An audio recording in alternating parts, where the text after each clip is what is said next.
बिस्मिल्लाहिर्रहमानिर्रहीम।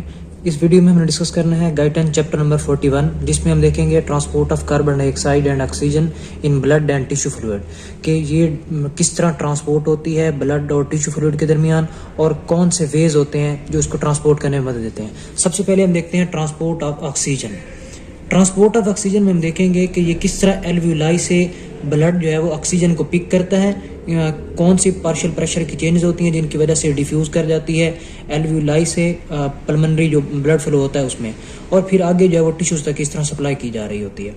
सबसे पहले हम देखते हैं जो एल्वुलाई हम फर्ज करते हैं। अब जो एल्वुलाई के अंदर पार्शियल प्रेशर ऑफ ऑक्सीजन होता है वो होता है 104 mm ऑफ मर्करी। अब ये जो भी डिफ्यूजन का प्रोसेस होता है उसमें ये होता है कि हाई कंसंट्रेशन से लो कंसंट्रेशन की तरफ जो गैसेज हैं या फ्लूइड है वो मूव कर जाता है। अब इसमें होता है ये जब पार्शियल प्रेशर ऑफ ऑक्सीजन है वो 104 mm मर्करी ये होता है ज़्यादा। अब जो यहाँ पे पल्मोनरी ब्लड फ्लो कर रहा है, यहाँ पे पल्मोनरी कैपिलरी है, उसका एक होता है आर्टीरियल एंड और दूसरा होता है वीनस एंड। अब जो पल्मोनरी आर्टरी है उसमें होता है डीऑक्सीजनेटेड ब्लड और जो वेन है उसमें होता है ऑक्सीजनेटेड ब्लड। अब जो पल्मोनरी आर्टरी है आर्टीरियल एंड के ऊपर पार्शियल प्रेशर ऑफ ऑक्सीजन और होगा और जो वीनस प्रेशर है उसके ऊपर और होगा। अब इसमें कितना होता है आर्टीरियल के अंदर, वो होता है 40 mm ऑफ मर्करी। अब ये 40 mm ऑफ मर्करी है, इसका मतलब क्या है, जो एल्वुलर ऑक्सीजन है वो इसमें ट्रांसपोर्ट हो जाती है, डिफ्यूज़ कर जाती है एल्वुलाई से पल्मोनरी कैपिलरी में। अब यूं ही ये इसमें डिफ्यूज़ करेगी तो उस वक्त तक डिफ्यूजन होती रहेगी जब तक इसका जो पार्शियल प्रेशर है वो 104 नहीं हो जाता। तो यहाँ पे जो वीनस एंड है उसके ऊपर जो पल्मोनरी जो कैपिलरी है उसके वीनस एंड के ऊपर partial pressure of oxygen 104 mm of mercury हो जाएगा। तो ये होगा डिफ्यूजन। अब उसके बाद होता क्या है, जो लंग है उसको सप्लाई कर रही है सिस्टेमिक वेसल। सिस्टेमिक वेसल कौन सी है, ब्रोंकियल वेसल, जिसमें ब्रोंकियल आर्टरी और ब्रोंकियल वेन आ रही है। अब जो ब्रोंकियल आर्टरी है वो ऑक्सीजनेटेड ब्लड लंग की तरफ लेके जा रही है, जो ब्रोंकियल वेन है वो डीऑक्सीजनेटेड ब्लड लेके आ रही है। अब ये जो ब्रोंकियल वेन वाला डीऑक्सीजनेटेड ब्लड होता है वो इसमें शामिल हो जाता है। अब वो कौन सा डीऑक्सीजनेटेड, ये कौन सा था ऑक्सीजनेटेड, तो इस वजह से जो इसकी ऑक्सीजनेशन है वो कम हो जाती है, ये ऑक्सीजनेटेड हो जाता है 97%, तो ये 104 से हो जाता है 95 mm ऑफ मर्करी। अब ये जो 95 mm ऑफ मर्करी होता है ये आगे टिश्यू तक डिलीवर किया जाएगा। अब इसमें होता क्या है, 104 mm ऑफ मर्करी से 95 mm ऑफ मर्करी तक हो जाता है। किस वजह से, क्योंकि उसमें जो वीनस एडमिक्सचर होता है वो उसमें शामिल हो जाता है। वो कहाँ से आता है, ब्रोंकियल वेन से आ रहा होता है, क्योंकि वो सिस्टेमिक वेन्स हैं, उन्होंने डायरेक्टली जो इसमें ब्लड पोर कर देना है। अब ये पहुंच चुका है टिश्यू तक। अब ये था लंग का लेवल, ये है टिश्यू का लेवल। अब इसमें होता क्या है, जो टिश्यू के लेवल तक जाता है तो यहाँ पे होगा 95, ये होगा आर्टीरियल एंड यहाँ पे, और दूसरा होगा वीनस एंड। अब होता क्या है, अभी जो आर्टरीज आ रही हैं इन्होंने कौन सा ब्लड लेके आना है, ऑक्सीजनेटेड, क्योंकि ये टिश्यू की हैं, पेरिफेरल है। जो वेन है उन्होंने डीऑक्सीजनेटेड लेके जाना है। अब इसमें होता है ये आर्टीरियल एंड के ऊपर पार्शियल प्रेशर ऑफ होगा, वो होगा 95 mm ऑफ मर्करी। अब ये हम फर्ज करते हैं ये है टिश्यू, ठीक है। अब दूसरा है उसका वीनस एंड। अब टिश्यू के अंदर क्या होता है, यहाँ पे इंटरस्टिशियल स्पेसेस होती हैं, उसके बाद एक सेल होता है। अब इसमें ये 95 mm मर्करी होगा, यहाँ पे होता है 46, ये वाला 46 होता है, ठीक है। ये 40 से 46 के दरमियान में होता है, तो जो हम लेते हैं स्टैंडर्ड वैल्यू होती है 40, और यहाँ पे जो सेल होता है उसमें होता है 23। अब होता क्या है, ब्लड डिफ्यूज कर जाता है, जो आर्टरी आ रही है उससे हो जाता है इंटरस्टिशियल स्पेस के अंदर। क्यों, क्योंकि 95 होता है, जो इंटरस्टिशियल स्पेस है उसमें प्रेशर कम है, 40 है। अब 40 से अब जो सेल है उसके अंदर मजीद कम है, वो होता है 23 mm ऑफ मर्करी। अब क्या हो जाता है 23 तक, अब सारी जो ऑक्सीजन है वो इसमें डिफ्यूज कर जाती है। अब ऑक्सीजन डिफ्यूज होने के बाद जो थोड़ी बहुत ऑक्सीजन बचती है, जो मतलब अब ये डीऑक्सीजनेटेड फॉर्म में आ जाएगी, कितनी बच जाएगी, उस वक्त तक ये डिफ्यूज होती रहेगी जब तक इसका जो पार्शियल प्रेशर है वो 40 नहीं हो जाता। क्यों, 95 से 40, तो यहाँ पे होता है 40 mm ऑफ मर्करी। अब ये कौन सा है, ये है वीनस एंड। अब यही 40 mm ऑफ मर्करी दोबारा यहाँ पे आ जाएगा पल्मोनरी आर्टरी के अंदर, तो इस तरह जो है वो ऑक्सीजनेट होके टिश्यू तक चला जाएगा, वहाँ पे उसकी डीऑक्सीजनेट हो जाएगी, डीऑक्सीजनेशन हो जानी है। अब ये ट्रांसपोर्ट ऑफ ऑक्सीजन था।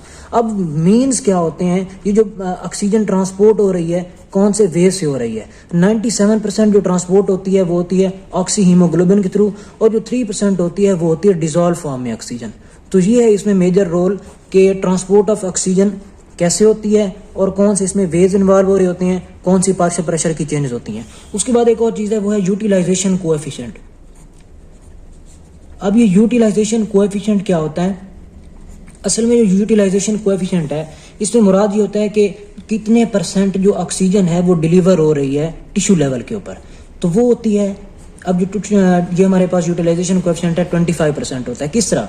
क्योंकि जो पहले ब्लड आ रहा था ऑक्सीजनेटेड वो लेके आ रहा था 19.5 ml ऑफ ऑक्सीजन, तो जब ये डिलीवर कर चुका होता है तो इसके पास बन जाती है 14.5 ml। तो कितने इसने डिलीवर कर दी? 5 ml। तो 5 ml असल में डिलीवरी ऑफ ऑक्सीजन होती है। तो ये इसको हम कहते हैं यूटिलाइजेशन कोएफिशिएंट, ये होता है 25%। उसके बाद है ऑक्सीजन डिसोसिएशन कर्व।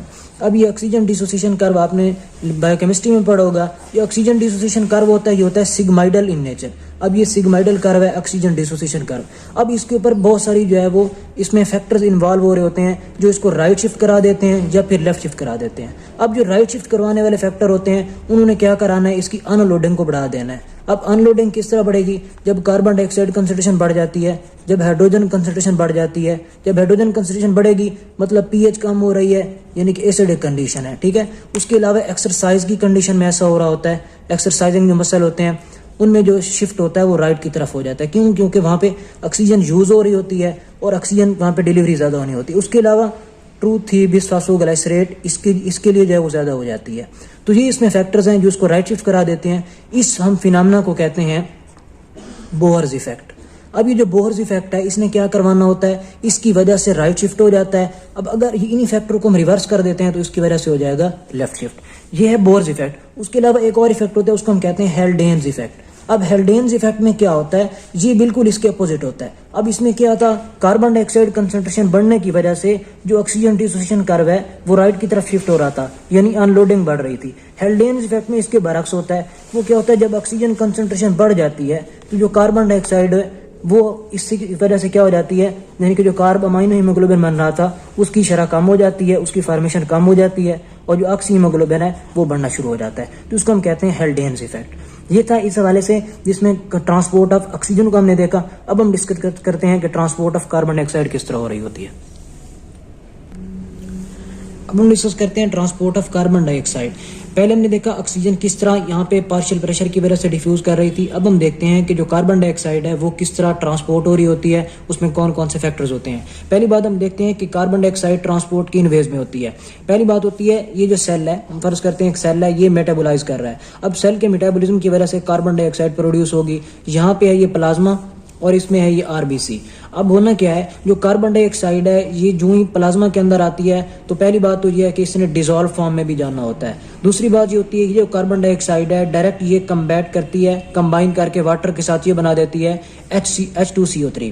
अब H2CO3 फौरी जो है वो डिकम्पोज होकर hydrogen ion plus bicarbonate ion बना देता है। अब ये जो बाइकार्बोनेट आयन होता है, अब एक है हमारे पास कार्बन डाइऑक्साइड डिसॉल्व फॉर्म में, दूसरी आ गई यहाँ पे सेल के अंदर, उसने कार्बन डाइऑक्साइड ने मिल जाना होता है हीमोग्लोबिन के साथ।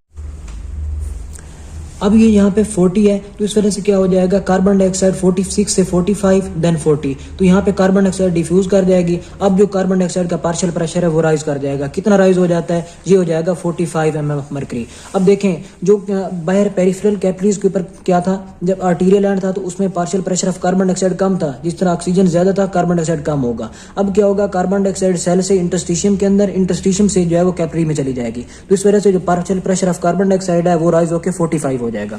अब इसने कहां पे आना है, इसने आना है एल्व्यूलाई पे। अब एक साइड हमने दिखानी होती है पेरिफेरल टिश्यू की, दूसरा दिखाना होता है हमने एल्व्यूलाई। अब एल्व्यूलाई यहाँ पे कितना होता है partial pressure of carbon dioxide, वो होता है 40 mm ऑफ मर्करी।